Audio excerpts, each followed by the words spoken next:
passion pour le vin.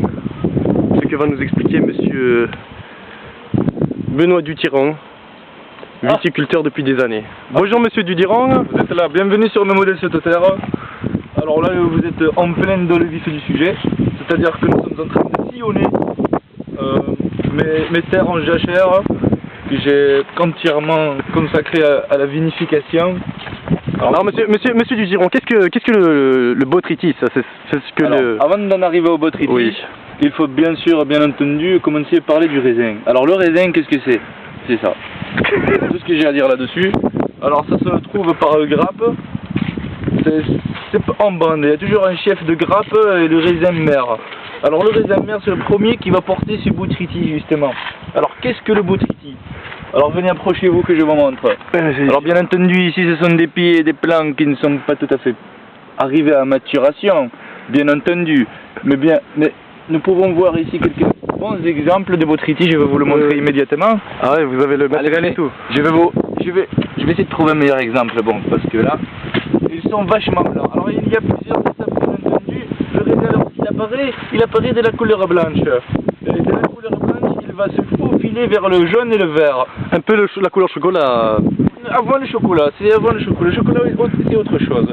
Lorsqu'il commence à devenir chocolatineux, comme on dit dans le jargon viticole, ça veut dire que les choses s'annoncent bien. Alors ici par exemple, nous avons des grappes que j'appelle moi polyvalentes.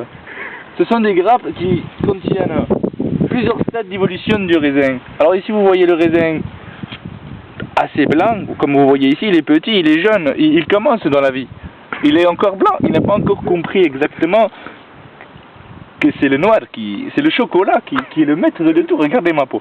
Alors bien entendu, ici vous avez un blanc, comme vous le voyez, le porc, il est faible, il est tout seul, il faut le jeter, il ne sert à rien. Hein. Voilà. Mais ne serait-ce donc pas du gaspillage de jeter du raisin blanc? Non mais lui était un faillot, il allait gêner les autres dans leur développement naturel, voyez-vous. Alors, de la couleur blanche, il va passer au jaune. Alors, une fois qu'il est passé au jaune et qu'il a une belle forme bien arrondie, comme vous le voyez ici, vous voyez tout à fait, oui, un magnifique exemple de jauni. Ce jauni va se dorer, vous voyez, il va se dorer et son couleur va évoluer vers une espèce d'orange mauve, voyez-vous, qui va se transformer en la couleur chocolat. Ce que nous nommons le botrytis. Non. Qu'est-ce que le botrytis, monsieur? Je vois que vous n'avez pas étudié les feuillets que je vous ai fait parvenir. Oui, enfin non, ça je... Voilà, soyez honnête, ne me mentez pas, je le vois tout de suite que vous êtes un homme malhonnête. Alors, le chocolat, ben c'est lui, par exemple. Avant que le botrytis, qui est la moisissure noble, soi-disant, bien entendu, car c'est une moisissure tout comme les autres, elle pue, cette moisissure vient se loger, hein. Voyez-vous ici, j'espère que ça se voit à l'écran, c'est ces petits divets gris, hein. C'est ces petits divets gris qui viennent s'installer sur le chocolat, hein, bien entendu. Car le chocolat est sale, oui, le noir est sale, c'est comme ça. Le noir est sale et le noir finit par moisir.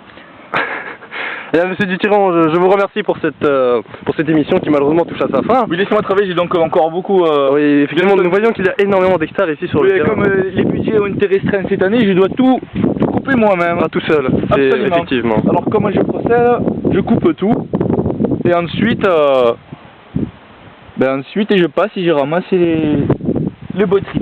Eh bien, monsieur Dutyran, nous vous remercions et... vous revenez là, et voilà, un petit cadeau de ma part. Merci monsieur Dutyran.